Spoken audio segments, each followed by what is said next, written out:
कक्षा 9 के सभी विद्यार्थियों का मेरे चैनल में हार्दिक स्वागत है। आज मैं उपस्थित हूँ आपकी हिंदी गद्य साहित्य का इतिहास लेकर।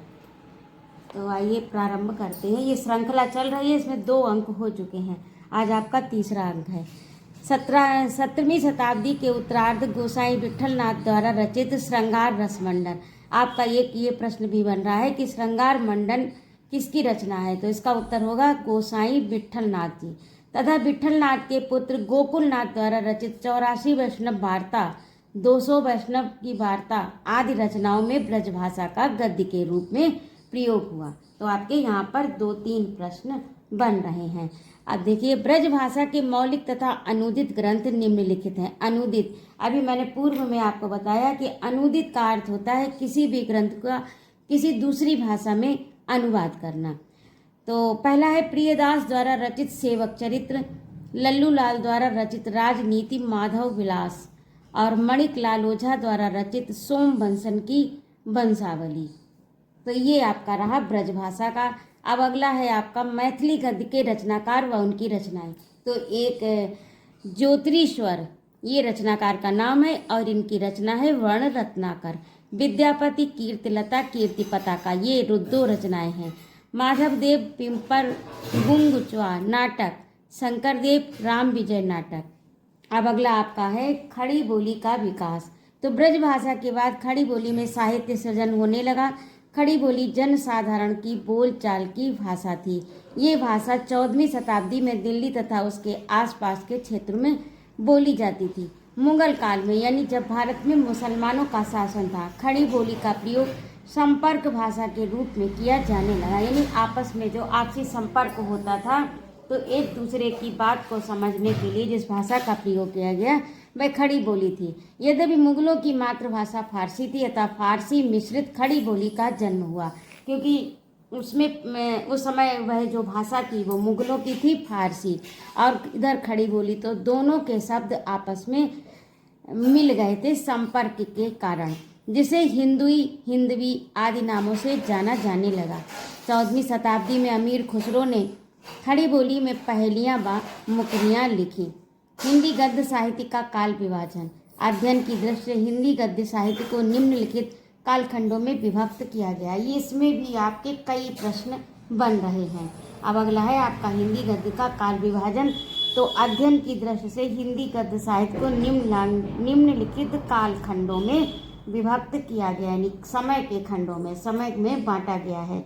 तो पहला आपका है भारतेंदु पूर्व युग, यानी भारतेंदु युग जो हुआ उसके पूर्व का जो युग है उसको भारतेंदु पूर्व युग कहा गया अथवा प्राचीन युग भी कहा गया, और जिसका काल रहा है 13वीं शताब्दी के मध्य से लेकर 1868 ईस्वी तक। और दूसरा आपका इसके बाद में प्रारंभ हुआ भारतेंदु युग, जिसका समय रहा है 1868 से लेकर 1900 तक। ये सब आपको कंठस्थ करने हैं और ये आपके सब परीक्षा में आने वाले हैं, और ये यही नहीं कि इसी क्लास में हो, आगे भी आपको ये काम में आएंगे। द्विवेदी युग का वर्ष रहा 1918 तक, और शुक्ल युग अर्थात छायावादी युग का समय रहा वर्ष 1918 से 1938 तक।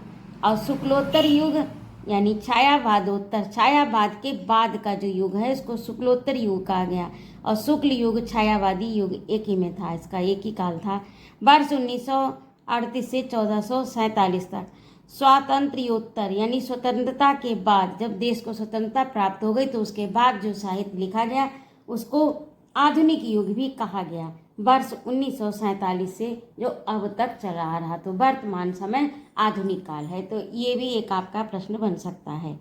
भारतेंदु पूर्व युग। खड़ी बोली गद्य के प्रथम दर्शन अकबर के दरबारी कवि गंग द्वारा रचित चंद छंद वर्णन की महिमा, बहुत प्रसिद्ध पुस्तक है ये।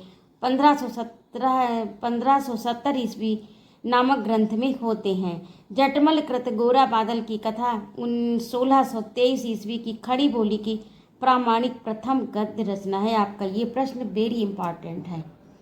खड़ी बोली की प्रथम गद्य रचना कौन सी है? तो इसे आप अवश्य ध्यान दीजिए। राम प्रसाद निरंजनी ने भाषा योग वशिष्ठ नामक रचना खड़ी बोली में लिखी, जिसे खड़ी बोली का प्रथम ग्रंथ गद्य ग्रंथ कहा जाता है। ये भी आपका एक प्रश्न बन रहा है। हिंदी के विकास में सर्वप्रथम फोर्ट विलियम कॉलेज कलकत्ता का योगदान रहा। इसके आचार्य जॉन गिलक्रास्ट ने भारतीय भाषाओं का अध्ययन किया और ईस्ट इंडिया कंपनी के प्रशासकों को हिंदी सिखाने के लिए उन्होंने एक व्याकरण और एक शब्दकोश की रचना की। ये भी आपका महत्वपूर्ण पॉइंट है।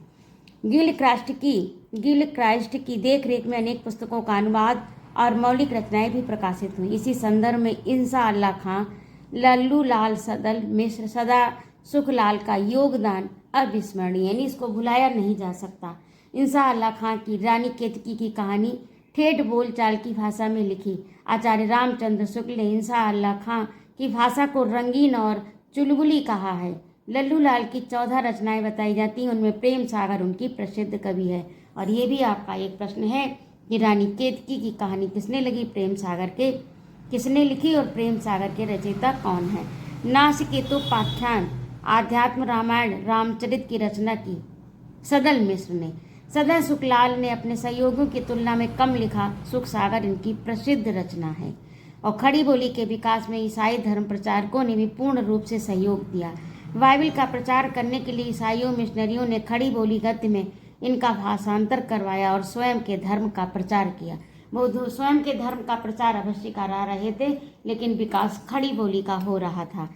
विल फोर्स एक्ट पास होने के पश्चात उन्हें स्वयं के धर्म के संचार की अनुमति मिल गई। तब से ईसाइयों ने अपने धर्म का यथेष्ट संचार किया।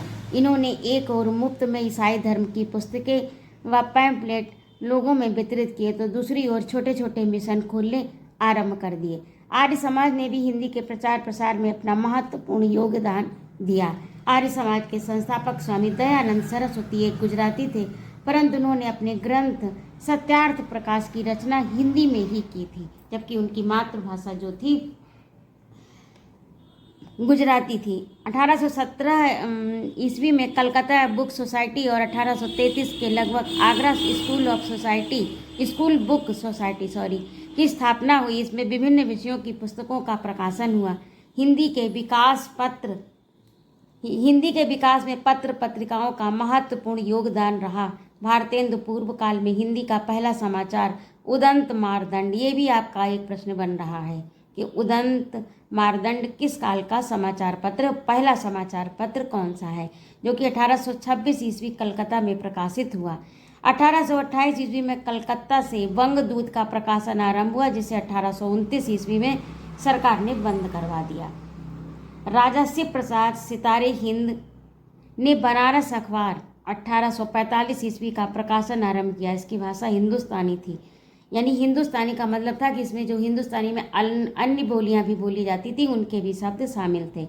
इसकी उर्दू शैली के विरोध में सुधाकर पत्र का प्रकाशन आरंभ हुआ। इसी क्रम में श्याम सुंदर सेन द्वारा कलकत्ता समाचार सुधा वर्षन 1854 ईस्वी और नामक दैनिक प्रकाशन प्रारंभ हुआ। पंजाब से नवीन चंद्र राय ज्ञान प्रकाशनी पत्रिका निकाली।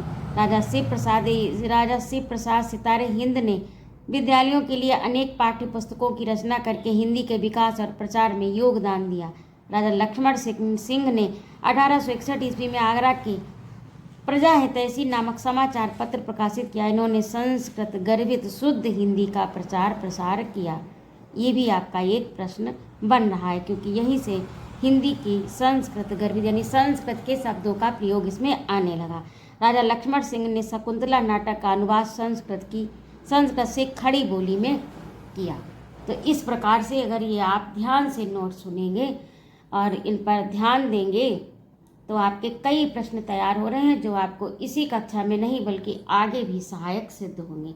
आज के अंक में इतना ही। यदि आपको मेरा पढ़ाना अच्छा लगा हो तो कृपया मेरे चैनल को सब्सक्राइब अवश्य करें, लाइक और कमेंट करें, और जिससे कि मेरा अगला वीडियो आपको तुरंत सूचना आप तक पहुंच सके। और अपने सुझाव भी मेरे कमेंट बॉक्स में अवश्य लिखें। जय मां भारती।